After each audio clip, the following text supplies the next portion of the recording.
हनुमान् श्रीपदो वायुपुत्रो रुद्रो नघोजरः अमृत्यवीरवीरश्च ग्रामवासो जनाश्रयः धनदो निर्गुणः शूरो वीरो निधिपतिर्मुनिः पिङ्गाक्षो वरदो वाग्मी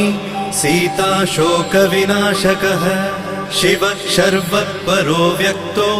व्यक्ताव्यक्तो धराधरः पिङ्गकेशः पिङ्गरोमा श्रुतिगम्यः सनातनः अनादिर्भगवान् देवो विश्वहेतुर्जनाश्रयः आरोग्यकर्ता विश्वेशो विश्वनाथो हरीश्वरः भर्गो रामो रामभक्तः कल्याणप्रकृतिस्थिरः विश्वम्भरो विश्वमूर्तिर्विश्वाकारश्च विश्वपः विश्वात्मा